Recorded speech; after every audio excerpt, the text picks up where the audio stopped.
जाना रानी मोर दिल के, तह बन जाना रानी मोर दिल के। तोर बिना मोर जीना मुश्किल है, तोर बिना मोर जीना मुश्किल है।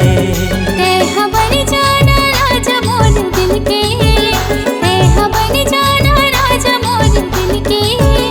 तोर बिना मोर जीना मुश्किल है, तोर बिना मोर जीना मुश्किल है।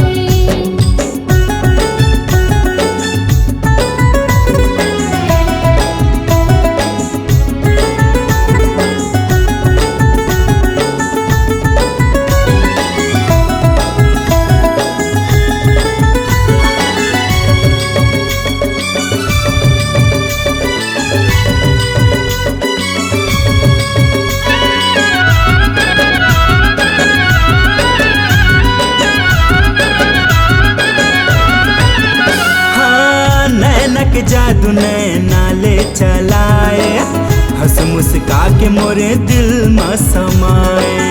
बोली मतोर मीठ मदरस भरे, मिठ मिठ गोठिया की मोर मन लहरे। हो नैना के जादू नैना ले चलाए, हंस मुस्का के मोरे दिल में समाए। बोली मतोर मीठ मदरस भरे, मिठ मिठ गोठिया की मोर मन लहरे। तोर पर माया के दिल में गहरा झिल है, तोर पर माया के दिल में गहरा झिल है।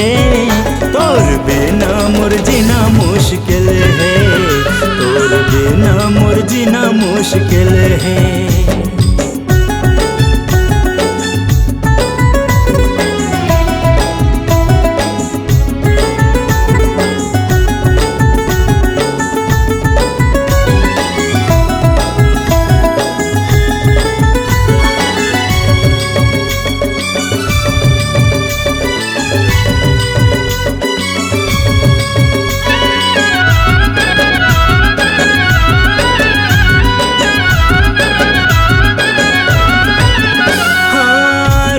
के रानी तैं अप्सरा कस लागे, देखो मैं तोला मोर मन हम हागे। माया के जादू ते चलाए मोर तनमा, सुरता तो रावत रही थी दिन भर मनवा। हाँ रूप के रानी तैं अप्सरा कस लागे, देखो मैं तोला मोर मन हम हागे।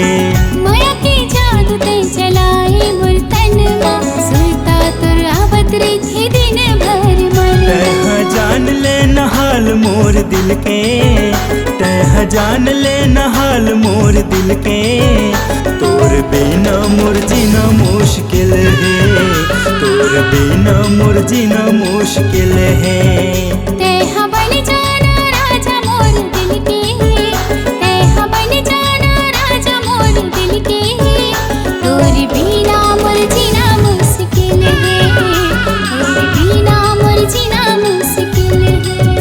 तोर बिना मोर जीना मुश्किल है, तोर बिना मोर जीना मुश्किल है।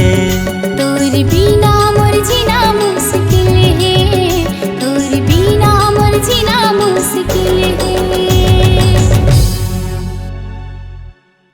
संगवारी हो नवा नवा गाना सुने बर और देखे बर हमर दीप म्यूजिक चैनल ला लाइक शेयर सब्सक्राइब करे बर बिल्कुल झन भुलाहू और नवा अपडेट पाए बर घंटी के बटन ला जरूर दबाओ।